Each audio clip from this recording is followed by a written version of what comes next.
Assalamualaikum. Right, well, first lecture of the year, so a little bit of pressure, and my remit has been to inspire you.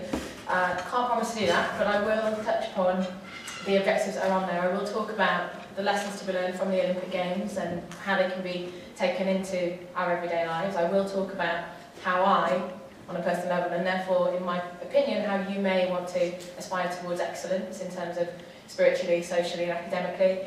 And I will also discuss about how I, on a personal level and on a larger level, have overcome adversity and in particular Islamaphobic views. Now, you might be standing there thinking, well, how can she possibly be qualified to have an opinion? And to be honest, I probably can't. I probably don't have enough knowledge to tell you exactly what to do. I can only tell you my experience, my perceptions, and how I've used it, hopefully for better, with the underpinning belief of my religion, and one thing that all of us in this room, I believe, share together.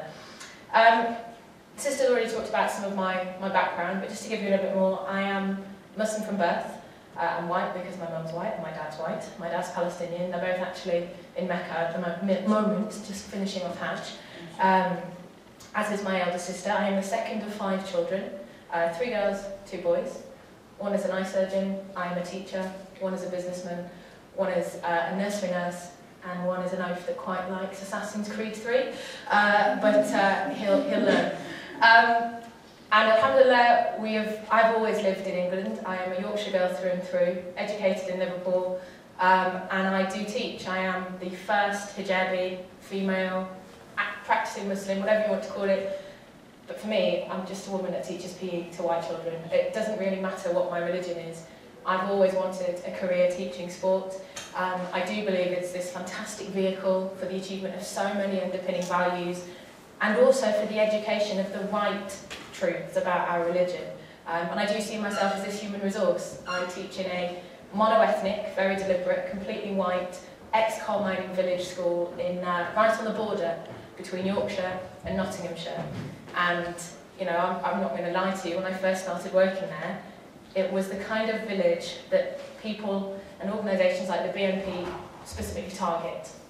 And there was, in fact, on the school front, there was a corner shop with a poster with the BNP logo on it. But I deliberately chose to work there for the very fact that I knew that they didn't know the truth about our wonderful religion, and I thought that I could change it. And alhamdulillah, happily, things are so much more better. I mean, yes, people know when I enter the village and people know when I leave the village because I'm the only Muslim in the village.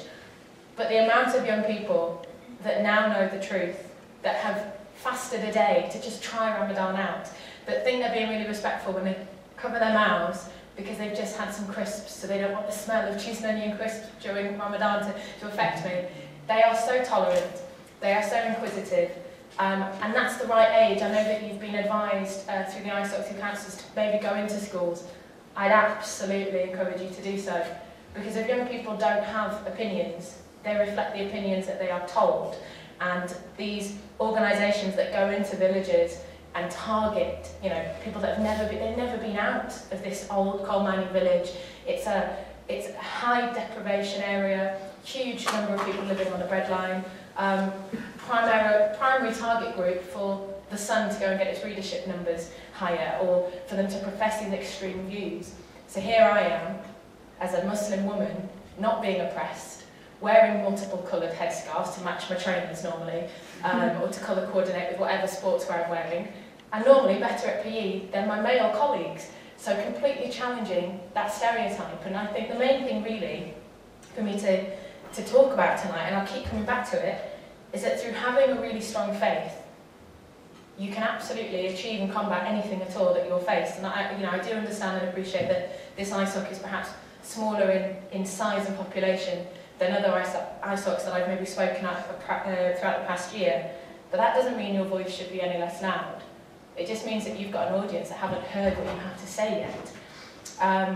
In terms of sport, yes, I've actually now retired this year, but I was the first Muslim woman to play and represent my country in mainstream sport. I first started representing England at the age of 13. 13 years ago, so feeling a bit old now. I have 64 caps to my name. I've captained my country on numerous occasions, and for 6 years I coach the England elite squad for rounders, which is not a poor man's baseball. It's a very good game. I've also played North of England netball, North of England football. Unfortunately, I stopped playing football on the advice of my father, and obviously, you know, besides the Almighty, it's your dad that you listen to.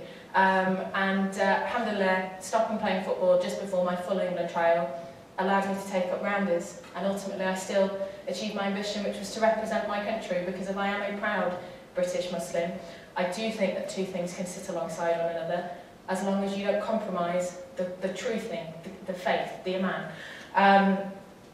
I've played athletics, well, not played, I've done athletics. I used to compete against Jessica Ennis. She's a good friend of mine. Used to beat her at the throwing events. We both went to English schools together. And even when she was 12, 13, we knew she was going to be a big deal. We absolutely knew it. So, you know, I can claim that she's got good at the shot put because I used to beat her. Not true at all, but that's what I tell my students, and they believe anything. It's another thing, young people are gullible. Tell them whatever you like. And in terms of my career, this year has been a pretty special one, primarily because of that torch that's there. Yes, I carried the Olympic torch. I was one of only about 6 hijabis of the 8,000 that carried it. I was the first hijabi, first Muslim, first carrier in Sheffield, on the one day where the sun was shining. So clearly, you know, the Almighty was quite happy that I was carrying it that day. My parents and everybody, I'm going to talk about, you know, I'm glad you mentioned team on that video with your elections, because it's one of the things that I think you can take away from the Olympics. And my team, I've got people all over the country through my sporting interactions, through my career, through family and friends, through university, lots of pockets and attributes of myself. They all came together on that day. And, you know, if you want to just hear how common Yorkshire people shouting can be, if you go on YouTube and type my name in, you'll hear the video and they're literally just yelling, Dana, Dana, Dana, very badly. And then you see my mum in a full gold abaya jumping up and down. It's quite a sight. I've never seen her jump before. But that was a really, really special day. And I got it probably in part for being slightly unique in the sense that I do insist on being judged in the mainstream world, which I do believe in terms of challenging Islamophobia and these glass walls that are around us, these glass ceilings. You have to insist on putting yourself in environments and in scenarios where you're not expected to be present. People have not expected a hijabi to be playing for their county at netball, where the ruling, in the rule books, you have to wear a dress or a skirt. So how did I make that Muslim friendly? Well, I wore a hijab, I wore a long sleeve top underneath my netball vest, and then I wore colour coordinating. Now bear in mind the county colours for Yorkshire were purple, green and white. So completely purple tracksuit bottom. This is before purple was in. And I'd play, and I'd insist on playing and being judged like everybody else, wearing 3 times as many more layers, because you judge me on how I perform. And there have been scenarios of racism, both on the sports field and off of it. On the sports field, I've actually had an opponent in a netball game, and girls that you've played netball, you'll know the rules, you can't contact at all, which means it's a very Muslim-friendly sport. But this lady, who I was marking, I was having a brilliant game, pulled my hijab off and threw it. Now, in the letter of the law, she's touched me, so it should be a penalty pass to my team, and she should actually, because it's an extreme case, be sent off. Now, it was a school match. I was representing my school. She was playing for a school in Doncaster. My PE teacher, who knew all about my religion because she'd had me pestering her for 5 years and confusing her because of...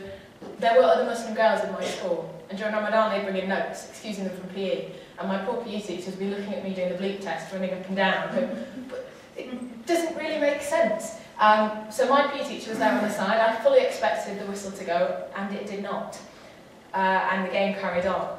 So naturally, I ignore the ball, I go for the hijab, put it back on, still quite annoyed at it not being given the benefit of the doubt. Obviously then start crying, because that's the only thing you can do on the court. So still playing the game, crying my eyes out with this rude girl next to me. And I was disappointed because in that one opportunity for somebody outside of my culture to back me up, she didn't do it because of the grey area, the fact that it hadn't happened before. And my job, doing the job that I do, with the faith that I have, expressing it in the way that I do, hasn't been done before. So there were difficulties at university. I had to take part in mixed gender swimming. And it was a requirement to be a PE teacher. Obviously you have to be able to teach swimming. And just having certificates proving that you can swim apparently is not enough. So they have to physically see you. And this was at a time when, again, they hadn't yet had somebody walking through that glass wall. And there were lots of issues because it was a glass-walled pool, so people could see in, first of all. And then I was there in a pool alongside my contemporaries, my male contemporaries. Just wearing a wetsuit's not enough, because obviously that's quite figure-hugging. You can still see my silhouette, see my shape. So I had 2 swim caps on, so I couldn't hear a thing. I then had a cotton-based, I'm actually wearing it underneath my shirt, one of these, a Primark classic, black top over the top of my my swimming costume, but then to stop the sleeves from riding up from the water, elastic bands around my wrist. I looked attractive. And then baggy leggings, again with elastic bands around the bottom.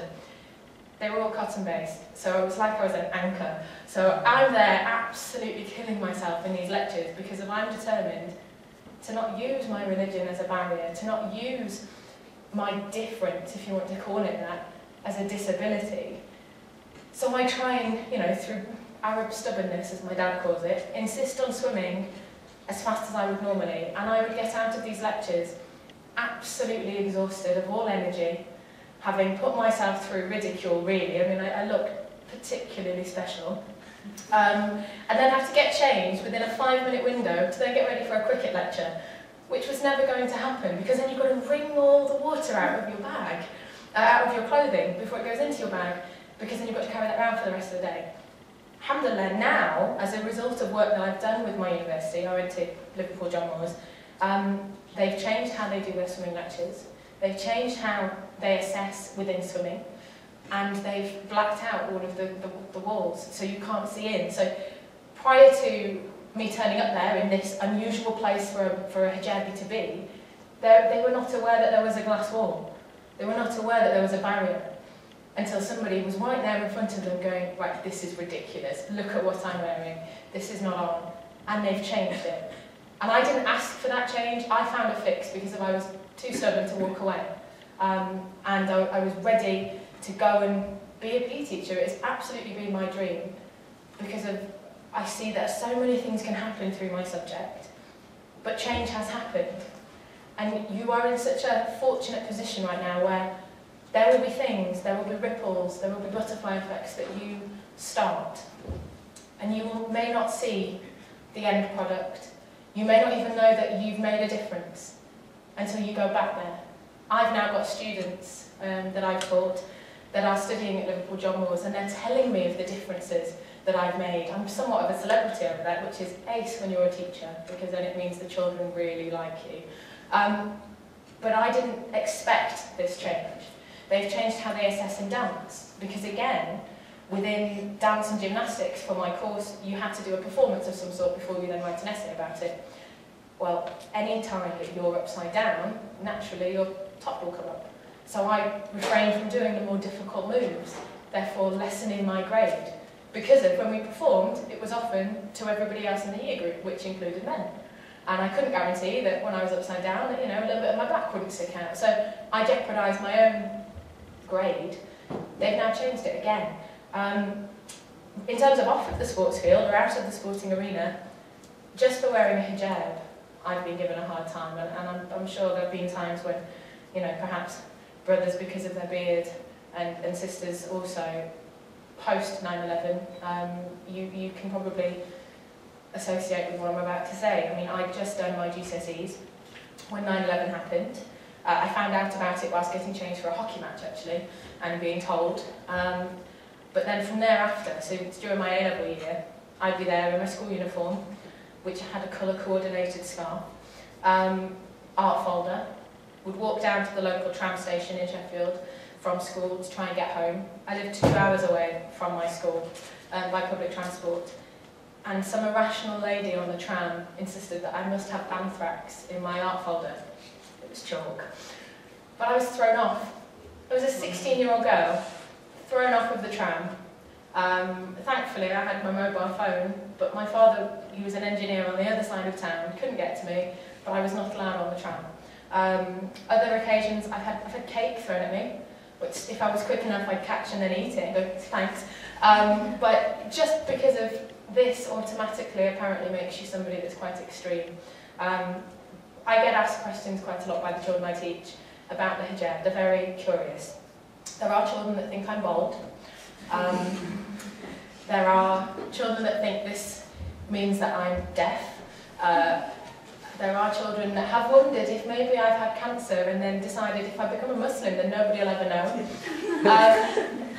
And so the easiest way for me to get around it is I often have a whole load of spares in my office. And so try them on. So then there are boys that walk around my school. Keeps your ears warm, miss. Keeps your ears warm. Yeah, totally. We used to have a system in school where you had to force children to have a shower. Thankfully, that's been abolished. And obviously, I teach the girls. And so the deal was, if they get to see my hair, then they go and have a shower. So in the changing rooms, look, there you go. And immediately, oh, it's really thick. Yeah, get off my head and get in the shower. Because they don't seem to associate, and it seems like such a ludicrous thing to think that, you know, we don't have hair. My hair's actually the same colour as my jeans, because I can. I can dye it different colours, I can play around with it, I can have a little bit of fun. My housemates once shaved it off. I didn't know they were doing it until it was too late. But I lived in a non-Muslim house because I was doing a non-Muslim course, and sports people didn't have and share my religion. So even living alongside them and educating them, there were obstacles. We had special Muslim-friendly cups that would never ever have alcohol in. We had Muslim-friendly shelves that would never ever have bacon in, and pans and sauces, and they were fantastic actually. And one of them now teaches out in Oman, and she's like, I get it all. They think I'm really, really intelligent. And I just lived with one of us. Back to the racism, you know, I have been attacked on the street. I've been physically assaulted. I was stood there at a zebra crossing actually, waiting for it to go green for me to cross, and a car just pulled around, 3 men jumped out, and I was jumped for no other reason than I was wearing a hijab. And the only reason why they stopped doing what they were doing, so at 1 o'clock in the afternoon on a sunny day in Liverpool, was because happily 3 of my friends from university realised that the person getting a pummelling was me, so they ran to help. I fractured my eye socket. I've had to run away from 2 drunk men before who tried to pull my headscarf off, so I pulled it back in flip-flops. Never do that, it's really hard. Don't run in flip-flops. But I've had my fair share of bad things happen, and a lot of it I've hidden from my parents. And so, well, why have I continued to move forwards? Well, I've insisted on not compromising my religious belief. You either take me as I am, or you don't. There are, you know, brothers and sisters that at times are tempted to compromise, to bend. And I'm really, really lucky. Alhamdulillah, I've got a fantastic support base behind me. And I've seen the world. I know that not everything's bad. Not everything is you know, a negative. And ultimately, I've always had my dad's advice ringing in my ears. Baba AbdulKarim often doesn't talk sense, but there is one thing that he's told us year upon year. And he said quite simply, following man leads to a hopeless end. Following Allah leads to endless hope. And so, whilst ever there's been anything that's happened that I've not understood or I've been angry about, because of somebody has an issue with my belief, a belief that I don't impose and force upon anybody, just a belief that I'm brave enough to show, I know I'm doing okay, and it will always turn around. And I think ultimately, you know, the main thing for me to talk about this evening is it's our collective responsibility as young British Muslims, now more than ever, to challenge and change negative perceptions the right way, to eradicate false truths, and to insist upon religious respect and equality. It's not our job to go and make ourselves martyrs. Instead, it actually needs a steady, still and controlled mind. Keep calm and say Alhamdulillah. Because of God, Allah will always reward patience. We'll never let it go to waste. And, okay, going back to my swimming experience, I stuck at it for 4 years. I hated every swimming lecture. I wasn't necessarily aware of the change that was happening around me. And ultimately, I've been rewarded for the next person that identifies themselves as a Muslim, through my little ripple, has got an easier way forward. Because I've gone through a didactic approach of just showing what we can do. We are not a no religion. We're not about brass walls. It's about aspiring to be your best. And Islam wasn't sent for perfect people. It was sent to perfect people. It was sent to make us better. And instead of just walking around accepting the barriers, accepting the stereotype, positively challenging them, questioning them by just your natural behaviour, will have a far longer and deeper effect than in any shouting and protesting. I heard through your Twitter account that you were handing out roses with hadiths on. Fab idea. Unobtrusively, you're spreading the message the right way, through a patient approach. And for every one person that takes a rose and decides to throw it away, there'll be 5 or 6 that will read quite clearly what's in there and change their perceptions about Muslims. Because if it's non-violent, and the hadiths are non-violent, and they make a lot of sense. And I guess in terms of how we can overcome adversity and these stereotypes, there are kind of 10 rules that I try to live by, and I encourage you to do so as well. First and foremost, to have faith, to actually profess and practice your religion, and to actively, constantly reflect and review it. We are encouraged to question the book, the good book, because ultimately, the good book will also lead us to the right answer. When I haven't always been a hijabi, with my father he came over to Britain in the 70s to do his engineering degree, and he met my mother, who reverted in her mid-20s before they got married and they had 5 children. And my father understood, with my mother's difficulties in the transition. You know, my grandfather was a medic in the British Army. They are as English as you want to call them. You know, they're really, really, really English. And there were certain stigmas that my mother's had to overcome. She had to learn Arabic as in her second tongue. And so my father understood the transitional difficulties in being a young person that's a Muslim and in being a young person that's a Muslim wearing hijab. So he allowed us a little bit more time to basically prepare our friendship groups. My elder sister, she started wearing hijab during her year 9, it's about 14 years old, and all of her friends assumed that she must be different. They didn't understand it, they weren't ready. Ultimately, she then started to resent it, so she stopped wearing it for a period of time, for about 6 or 7 months, before she tried again. And at the time, without my headscarf on, I played netball in my skirt. I wore shorts, I wore t-shirts, because my father said it was okay to do so. And I had this very negative fear of becoming a hijabi, because there were no natural role models, still running around, still playing sport, still doing all these things that I'd massively put my life into. You know, I am the only one in my family that's sporty. Let's not pretend anybody else is. I think they're all allergic to it, if I'm really honest with you. And my father, when I reflected and kind of reviewed the religion, I said to him, Baba, how am I supposed to still do the one thing that really makes sense to me if I've got to wear hijab? And he said, if you look into it, if you read, you'll see that it is still possible to be who you are and follow the true faith. And so we found a compromise, and slowly, you know, I've got lots of different types of scarves that I wear when I'm playing sport. There are certain ones that I have to wear for certain sports because that's what's been approved. We had to get permission from Sepp Blatter, of all people, for me to wear a hijab playing football when I first started playing.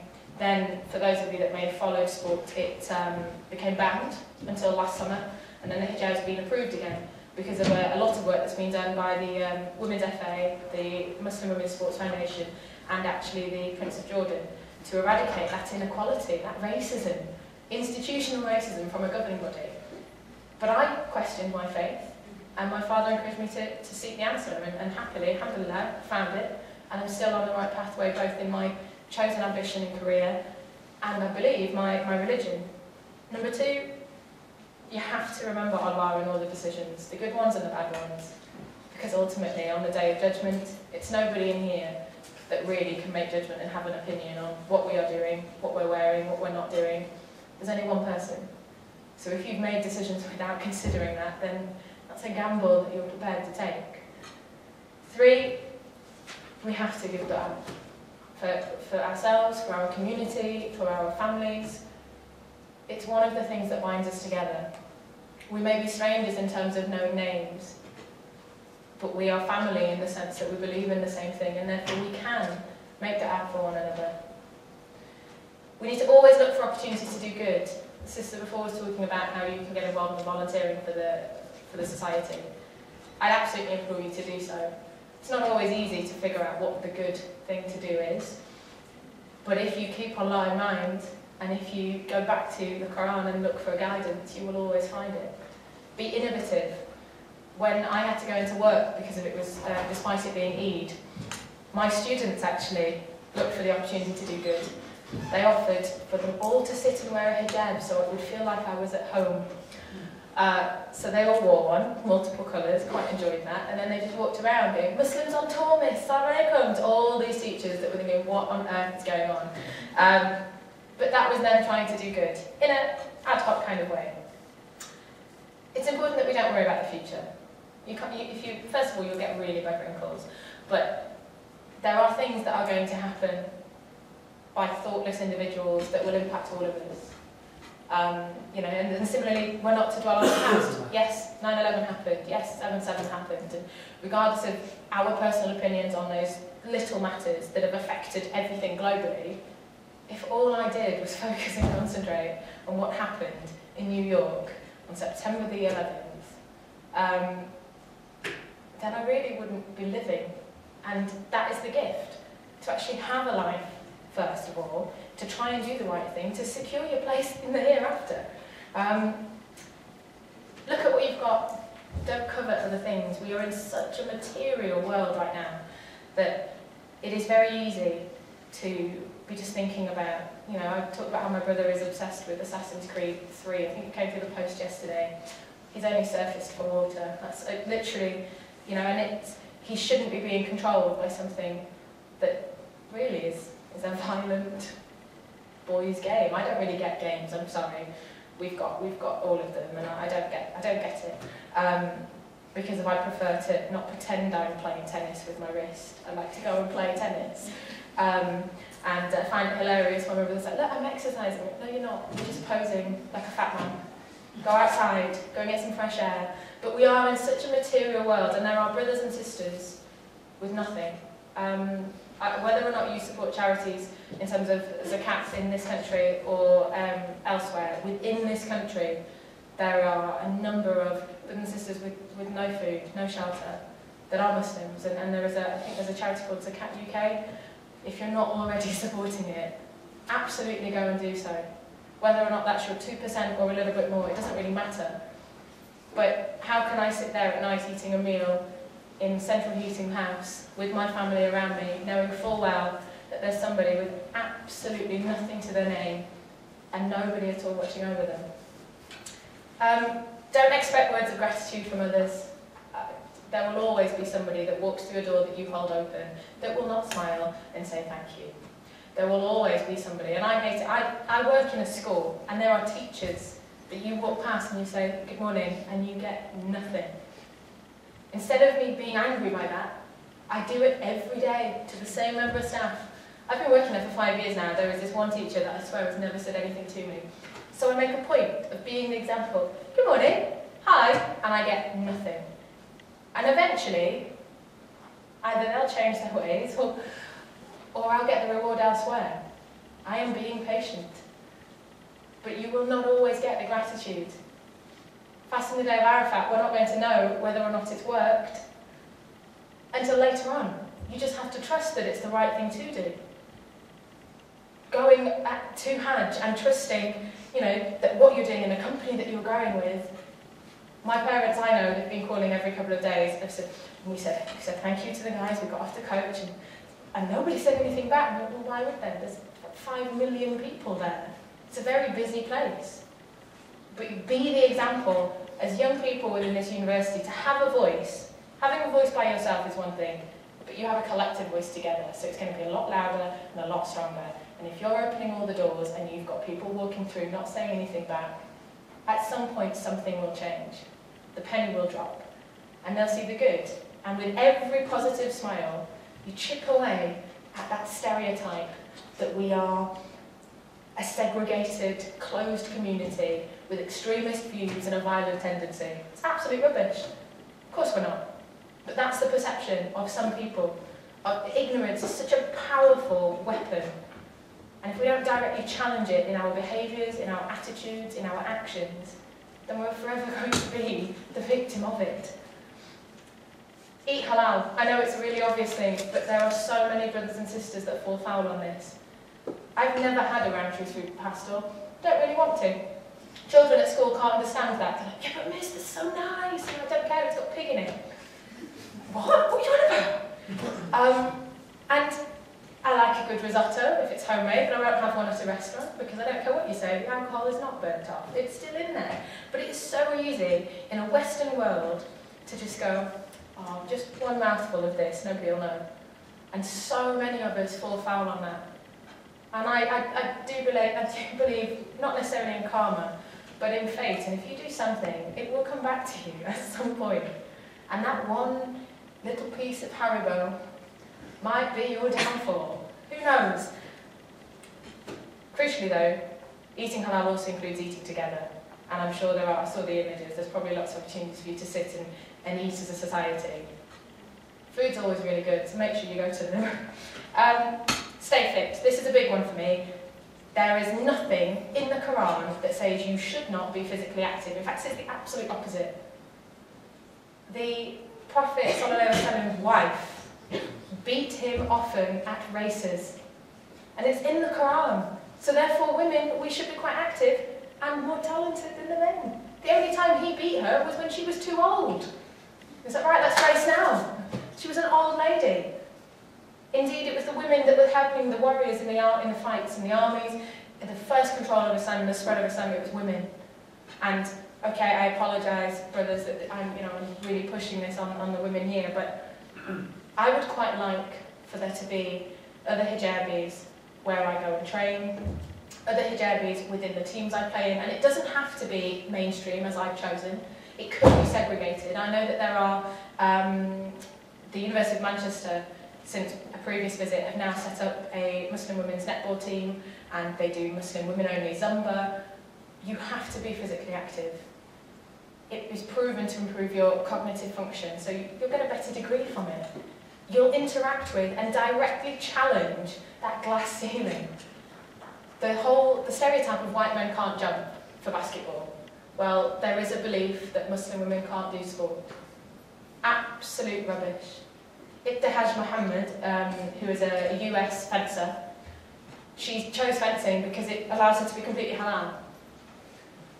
And she's the world number 11. Mo Farah, a good friend of mine, he's a Muslim and he does the sujood at the end of every race. Dan Babar. There are so many positive sporting role models. But as ladies, I think we need to collectively do more. And staying fit is so crucial. Be modest. That would be the final thing in terms of aspiring for excellence, because inadvertently, by being modest, by being secure with your faith, by remembering Allah in all of your decisions, and by putting yourself into this environment where we're less known or expected to appear, you will challenge that stereotype. You will change opinion. I have young people.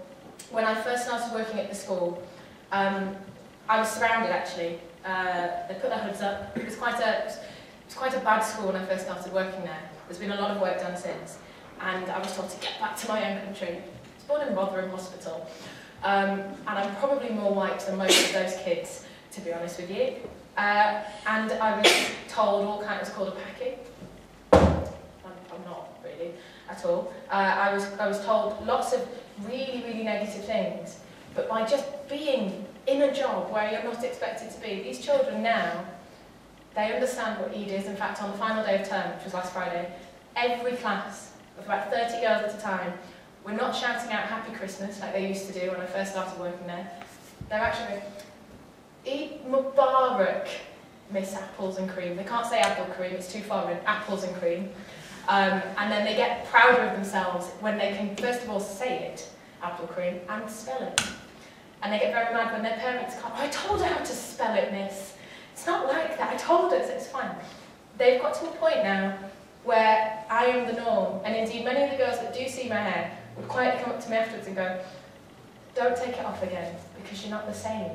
You're different to all the other teachers. First of all, because we can always see you around campus, because I'm the only one with the scarf on. But they think that this is what makes me different. Well, it doesn't. What makes me different is that I insist in all aspects of my life, not just the religion. I am open. I'm an open book. I've never believed in being the kind of teacher where if a child asks you what you've done at the weekend, you tell them to shut up and you'll give them a detention because they're being rude. They're not being rude, they're being children. And as long as I'm not saying, next Saturday at this place and that time I'm going to be here, there is nothing wrong with saying, I went and saw a film. Because it normalises what makes us the same and what makes us different. Oh, I saw that film. Yeah, because Muslims go to the cinema too. Oh, yeah, of course they do. And you can just see them ticking as they're figuring it out. They've now got to such a point where we have, I don't know if any of you have been in Sheffield, but there's Meadow Hall, it's a giant shopping centre. The children will tell me the following week, all the Muslim women have started dressing like you, miss.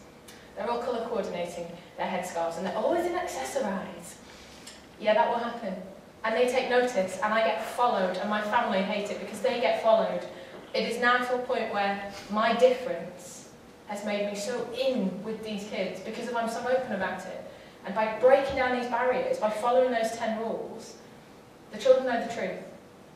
And it is possible. It is possible for us all to assimilate, to educate, and to live alongside Western culture. I absolutely believe that. But to do it without compromising, without jeopardising what our communities are about.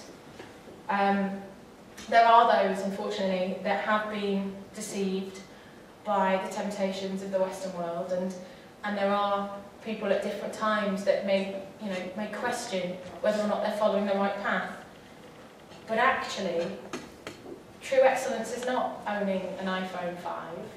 True excellence is not, sitting in a pub with white people, with non-Muslims, and thinking that that's an okay thing to do.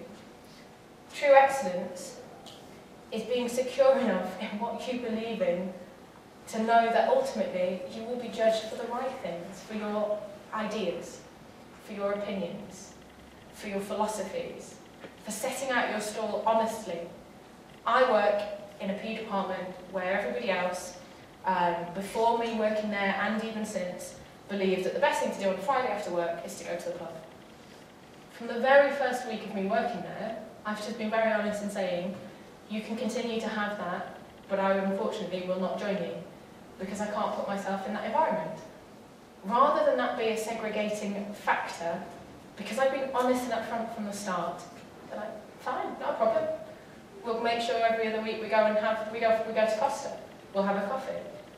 And at Christmas time, my head of department, he buys everybody in the department a bottle of wine.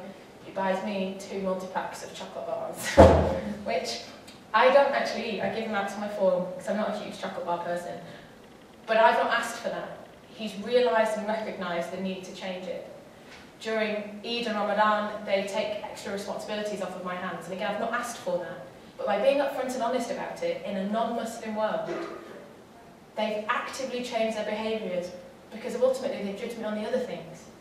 On my personality, on how well I do my job, which in a world like teaching and education, that's what it comes down to, my results.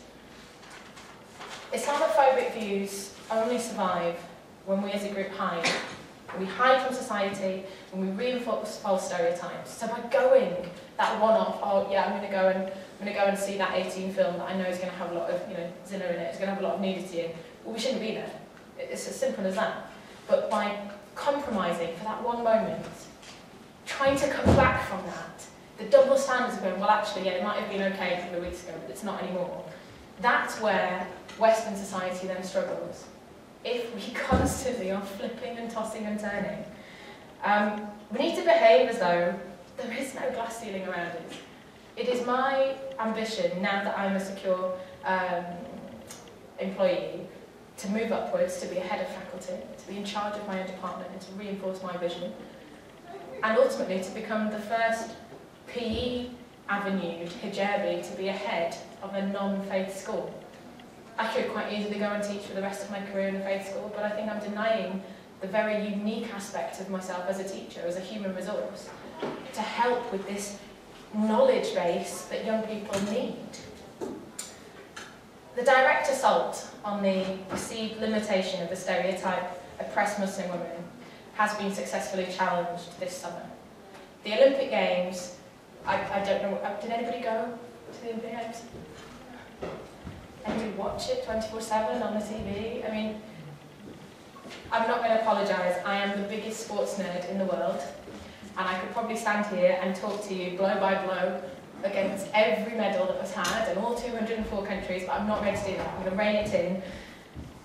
But the Olympic movement motto, faster, higher, stronger. This summer, David Rudisha ran faster than anybody has ever ran the 800 metres before.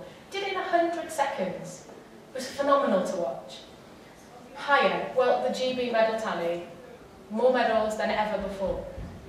Stronger, well, it was an incredible year, actually. It was a platform for equality, and my hope is that it was not just a token. Sport is supposed to be this microcosm of society, this direct reflection. So within the sporting arena, both at an amateur level and a professional level, we should have male, female, black, white, Jew, Hindu, Muslim, gay, straight, ginger, whatever. It should all be there. It's supposed to be this direct reflection of modern society. And yet prior to London 2012, I know my students probably couldn't name a British female athlete beyond Jessica Ennis that was going to the Olympic Games. Indeed, prior to 2012, the IOC, the Olympic Organising Committee, have never managed to convince Saudi, Brunei, Qatar, which is where all my family now live, to have a female participant, to have a female Olympian. This Olympic Games brought about great success in terms of the inclusion of women by all 204 nations. It did a great amount of work to eradicate the sexism and Islamaphobic stereotypes within sport in general and in terms of perceptions. Now, Sarah Attar, 800 metre runner, trains and lives in California, ran and competed for Saudi. One of the most vivid and memorable images from the whole of the Olympics, and she didn't win a medal, she didn't qualify for the final. She finished last, and she was last by 30 minutes from the runner ahead of her. But in a white Anglo-Saxon Protestant stadium, in an apparently non-multicultural Britain, she got a standing ovation from 80,000 people as she finished and crossed the line. Indeed, when her name was read out as they went through all the athletes on the big screen, she got such a roar that she had this massive beaming smile, and almost for a moment she forgot that she was there to compete. She was a symbol for actually proving and disproving these stereotypes about what we as Muslims can and cannot do. And okay, normally she doesn't wear hijab when she competes, but running under Saudi law, then she ran and wore it, she got on with it. If it meant a choice being that she could go and compete for her country, a Muslim country, alongside there was a female judoka as the first 2 female athletes, by wearing hijab, if that was the only thing that she had to do, then so be it. And you know, you could argue that that standing ovation meant more than Usain Bolt's golds, than the eventual winner of the 800 metres. I doubt many of you could name the female winner of the 800 metres of that race, where she didn't even qualify. And her qualifying trial was the day after all the newspapers in the UK had an immigrant Muslim black guy, a mixed race Yorkshire girl, and a ginger man on the front page. How powerful a message for challenging the perceptive stereotype could you need? You've got Sarah Attar on one side, you've got Mo Farah, Jess Ennis and Greg Rutherford on the other. I was in the stadium for Super Saturday. It was unbelievable. And, you know, Mo is a Muslim icon. The Mo-bot, nobody cares that he's a Muslim. He's an athlete, measured on merit, measured on talent, and he's not always had it good. I watched him years ago, not qualifying, being outrun for things, tactically getting it all wrong, and he's come back and he's fought, and he's arguably probably going to be one of the top 3 for this year's Sports Personality of the Year at Christmas. Sarah Attar, on being asked about, you know, her experience, she said that it was a huge honour, an amazing experience, just to be representing women, and that she knows that it can make a huge difference. Now, she's a pioneer, absolutely, but I sincerely hope that her inclusion in the Olympic Games was not a celebration of the principle of it being a woman in every nation competing, that she was there on performance. And all right, yes, her personal best time would not have been good enough to compete for Britain or for USA, but if that got her to the Olympics, if that gave her the platform, now, between now and Rio, she can go and work harder, work stronger, with a goal. And crucially now, if I was a 13-year-old looking for a role model with a hijab, there is one. And she's gotten onto the biggest stage possible. I am so jealous of young Muslim girls looking for their role model now, because they've got one. And she's she's 19 years old. She will still make it for the next 2 or 3 Olympic Games, and probably hasn't even seen the full effect of her inclusion. But she needs to now be judged on performance. There needs to be an equality of judgment. It should no longer be, oh, well done, there's a Muslim in there. Because then that in itself, it brings it back to the adverse view that we are limited in our potential. So then on reflection, one could argue that there are many lessons to be learned from the Olympic Games, and that they can be applied back into your time here as university students, into helping you maintain and aspire towards your own personal excellence, and that we can actually challenge. We can challenge and actively challenge together all the different barriers and leave our own legacy, underpinned with the foundations of our faith, humour and courage. With whatever it is that you're doing, you need to make sure that planning takes place. As an Olympian, you've got short-term plans, you've got medium-term plans, you've got long-term plans. Well, there's absolutely no reason at all why that should not apply to both your involvement within this society, your application towards your course and study, your application towards your faith, and then movement thereafter. You will never be successful without coaching. You never ever reach high achievement, first and foremost, without your faith. That is my first coach. If ever I need advice, that is where I go to first of all. Then I have my advisors, people like the learned brother at the front that came and spoke so eloquently, and it was genuinely beautiful. That's an advisor right there, upon your faith. Latterly, you've got your ISOC, right here. I reluctantly didn't access my ISOC at university. My campus was out of the city centre, and I ended up taking part in a sports society. I became the first hijabi to be the university netball club captain of a mainstream team. But actually, I'm very, very envious of the position that you are in. That was a wrong decision on my part. So maybe now doing my talks within lots of different university ISOCs and perhaps ticking a box that I've never done before. You absolutely need, and all Olympians needed, discipline.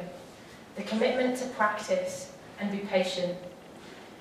Being good at anything takes a high degree of discipline. The ability to do things simply that others won't. That is the biggest difference. And it's not something hard. There will always be somebody that will do a little bit more. And they'll ultimately achieve a little bit more. And the road of greatness is not glamorous. There have been times, you know, in my swimming outfit, it was never going to be on the cover of Vogue. But my determination and commitment to achieve my dream, which was the career that I now have, I had that vision all the time. And all the less pretty parts were paved with sweat, tears, sometimes anger. This year, one of my biggest ambitions was achieved. I took 50 children across the other side of the world to play sport.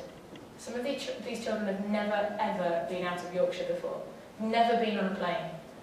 I've got not enough money to go and buy themselves a McDonald's Happy Meal, which is a staple food in Yorkshire. And we took them halfway across the world, and we raised £33,500 to do so. I've never raised money before in my life, not on that level. But it was an ambition of mine, and I stayed committed, and all my weekends, I sacrificed my social calendar, I sacrificed some of my sporting endeavours to go and figure out a new way to raise money, to write lots of letters, to call lots of people, to stick at it, even when people were telling me, people within my own department were telling me that it was a lost cause. Alhamdulillah, I've just started the planning of my next trip in 2014 to Los Angeles. So inshallah we'll take another 50, maybe even 60 children to go out and experience a different environment. All Olympians need hunger, the intrinsic motivation to pursue their dreams. And again, it's very, very simple, but if you are wanting this ISOC to be powerful, to have strength, to be listened to and heard, to have greater numbers sitting in these chairs, you need to be really ready to absolutely go for it, to overcome the barriers, to be your best. You must have a belief in something. And for all of us, we have this collective, communal belief in Islam, this overriding quality that already makes us winners. And finally, teamwork. It was the one word from the video that I picked out before. Usain Bolt and Johan Blake, throughout the whole of the Olympic Games, there was the, will he win, won't he win, is he going to beat him, is he going to break the record? As individuals, they were entertainers, it was interesting, it was fun to watch. I was in the crowd watching the 100 metre final. Terrific to watch. But actually, when they joined together, the ability to be a team, to run for Jamaica, was a lot more powerful. The camaraderie, the brotherhood, the respect, the shared belief in talent. And every team I've been part of, whether it's a sporting team or a career-based team, the teamwork, the ability to use everybody's individual skills as without doubt being the most powerful thing of all. Carrying the Olympic torch, having all the different teams that I'm part of in one place. My family have heard all about the people I play rounds with. They've heard all about the people I play netball with or the people I work with, but they've never met them. And we all got to do that on what was perhaps one of the most special days of my life. And if you do want to pose with it at the end, you are more than welcome to do so. You are part of a team by just identifying yourselves as a Muslim and being part of this Muslim community together. Again, the power of one could change and be a domino effect for the power to change everything. And this Islamic society, this society is your team. This is your fulcrum, this is your foundation to base yourselves around in terms of ensuring success over the next 2, 3, 4 years, however long it is that you are to be at York University. And to bring it back to a sporting analogy, I did I say, impossible is nothing. Even more so when you do it together. Thank you very much.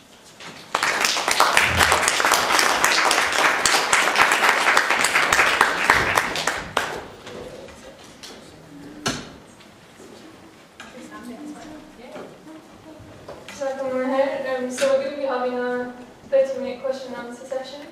So if I can ask the audience if they have any questions to please raise their hand. Any questions? Yeah, so what's the most difficult thing that you've actually encountered up till now as part of being a Muslim PE teacher? It's been the not following the temptations that are so visible and obvious within the kind of the very white world that I operate in. There is a massive drinking culture at university with sports students. Indeed, by being in a sports society, the Wednesday routine would be you go on a Wednesday, play your sport, come back, get changed, go out. And being brave enough to say no. I can alhamdulillah say, despite the fact my family were in Yorkshire, I was in Liverpool for 4 years. If I really wanted to, I could have done whatever I liked, and it wouldn't have got back to them. And there were times where I'd have friends say, oh, can't you forget you're a Muslim for just one night? And happily, I never forgot I was a Muslim and did it by myself without the support of my family. Most of the time, most of my life and career, I've had my family surrounding me, so it's made it a lot easier with any challenge. But at university, because if I didn't join my Islamic society, I was very much a one. And at times it therefore made it very, very difficult, particularly when I was then the victim of some of the racism. And so it was not bending towards those temptations that perhaps were the biggest challenge. And alhamdulillah, I think I've come around the other side of it. Any more questions? Did the RE department make use of you as a resource? They do actually, and it's from my own initiative. When I was training in Liverpool, because I went to a private school as a student, they insisted on giving me my teaching experiences in inner city, really deprived areas of Liverpool, therefore with high ignorance and really, really wrong messages about Muslims. And there were, I had children asking me if I had a bomb underneath my headscarf and lots of other things. So I took it upon myself to go into the RE lessons and stood there and said, right, ask me anything.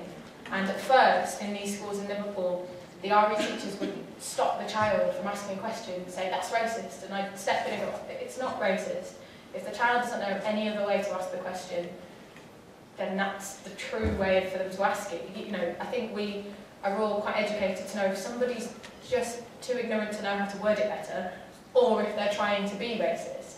And I found at university that that was a fantastic venture for me to do. So now in my job, twice a year I deliver assemblies on various themes. So last year it was about children actually having the strength to have their own opinion. So the sheep mentality, and asking them whether or not they were a sheep or if they could be their own shepherd, and challenging the stereotype of young people because they themselves have a very, very negative stereotype as the Aspo culture.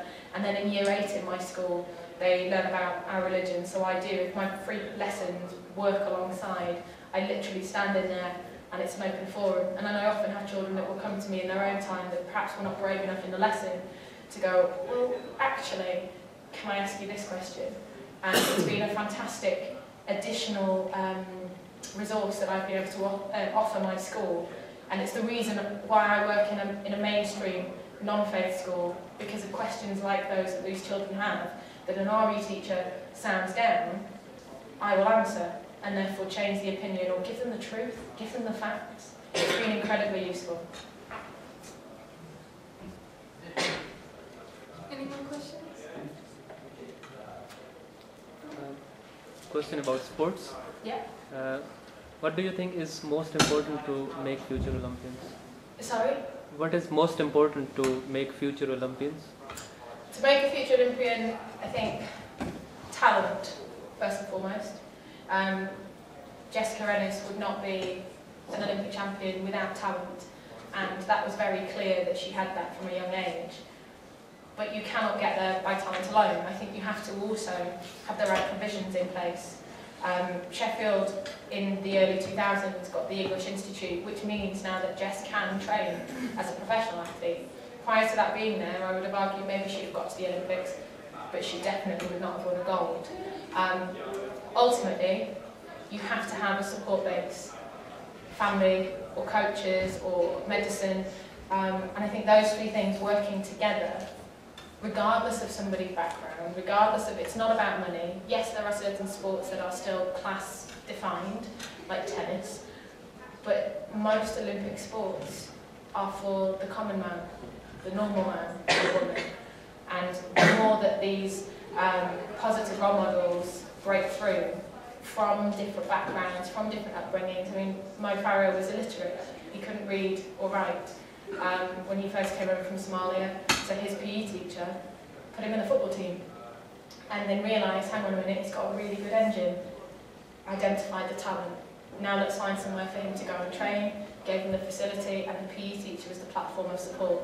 I think those three things together can enable anybody to be successful. But it's all about timing as well.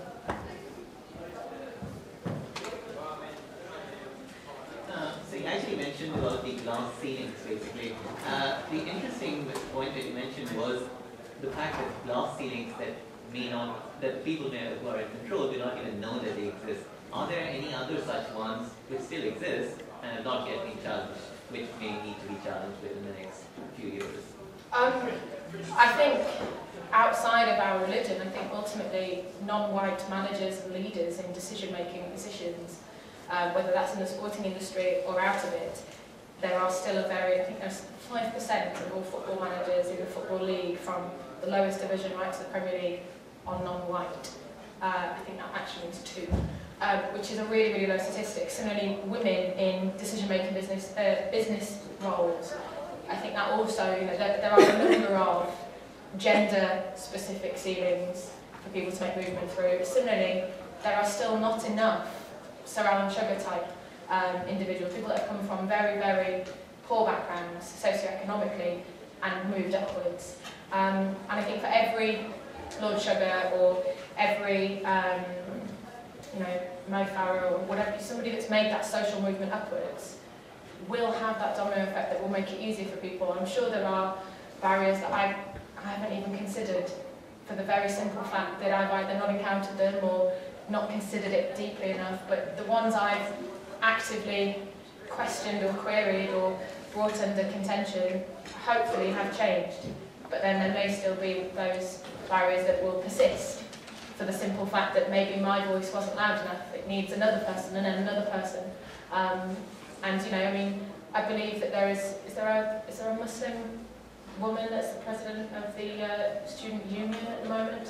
There's the National Union of Students that applied. Now that's a fantastic step forward, but whether or not that will be then backed up with action and with somebody else. I know that a few years after I went to my university, there was another Muslim woman. She wasn't a hijabi, but she was a Muslim woman, and so the changes, they could evaluate whether or not they'd actually worked. Had it been fit for purpose, or was it again a token? We'll see in Rio in 2016 if there are women from all competing nations again. If there are, then arguably the glass ceiling in terms of participation has been broken through. If there aren't, then again it was a token. It was interesting that Qatar, Brunei and Saudi Arabia for the Paralympics did not have female athletes. So they only did it for the Olympic Games. So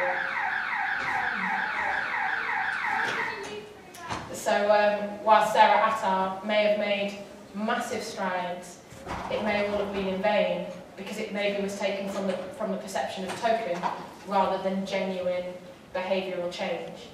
But I'm sure that there are barriers that we all face on a daily basis, some that we expect to face and some that we don't. And it's about how we combat it the right way, the patient way, rather than expect changes because we've shouted loud enough or we've kicked off enough.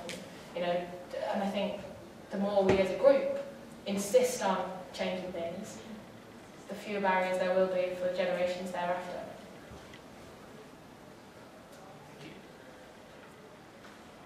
I think we'll close the session now. Thank you, everybody.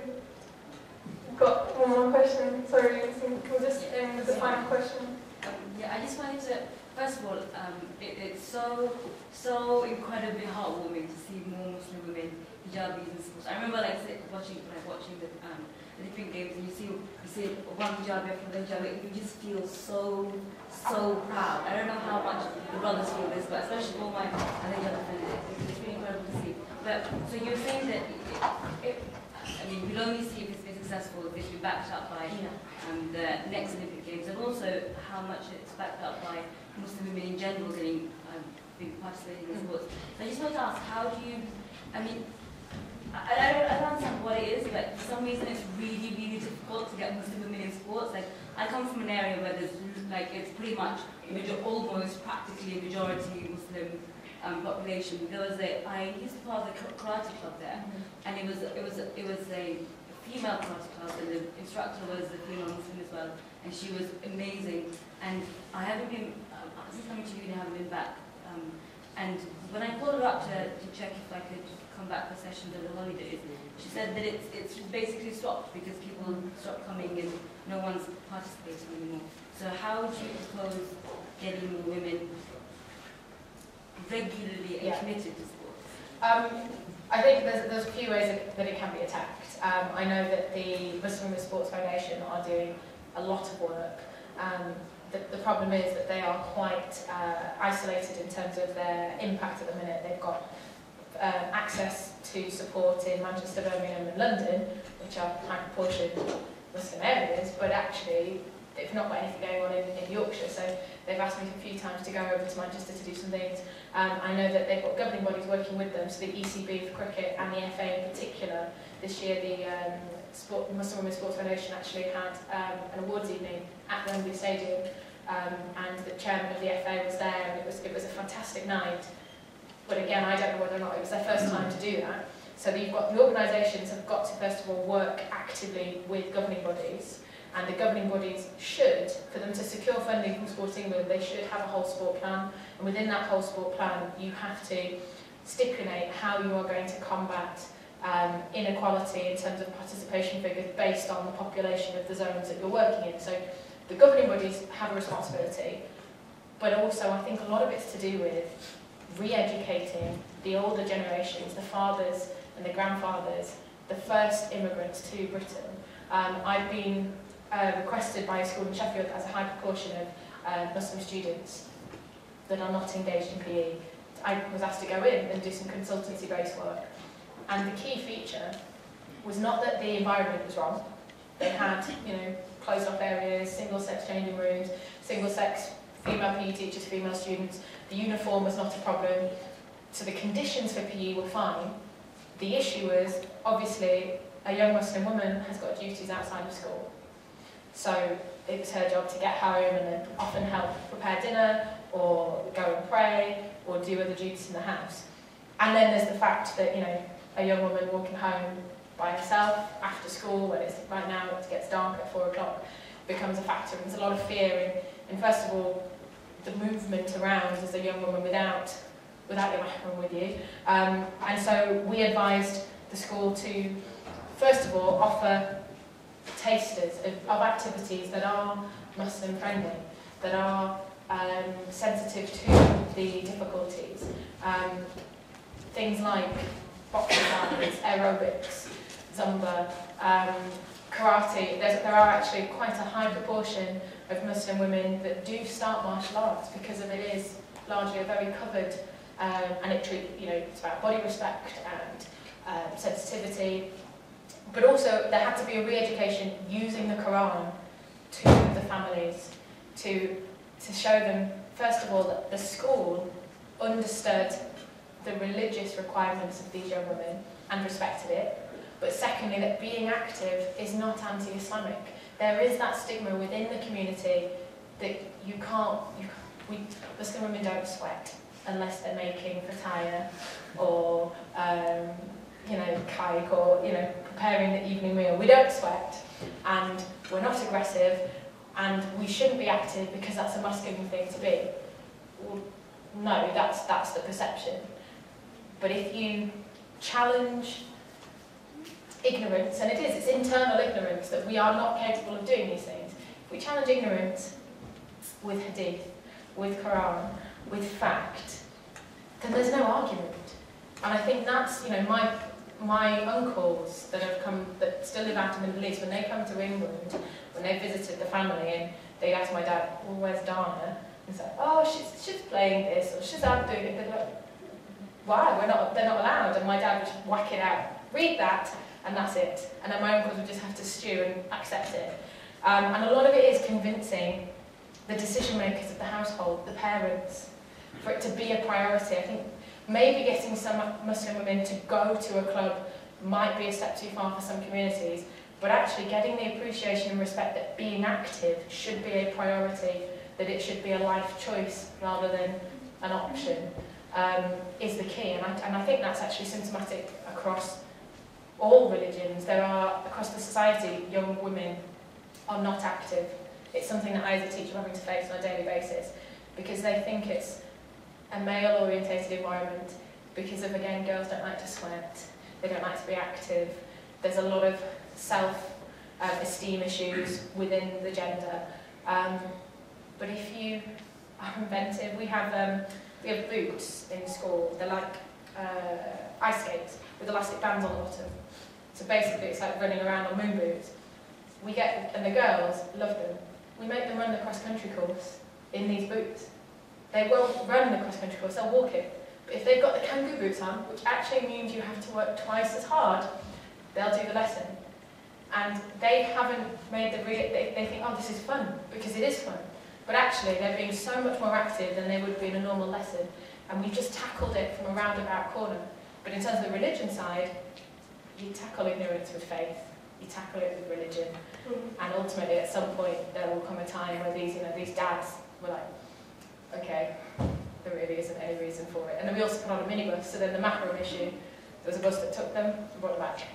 And it's free of charge, and the school sorted it out. And so now they've got reintegration of children being active from a Muslim background. It takes a lot of work, it takes a lot of cooperation from both sides, but the underpinning factor is the Quran. And if you've got the Quran to go by, there can be no questions. But that might not answer your question. I'm a PE teacher, I don't know. I teach children how to throw things. Some not very well. Okay, so I think we're going to bring the session to an end. Jazakallah khair to Dan for taking out her time to come here.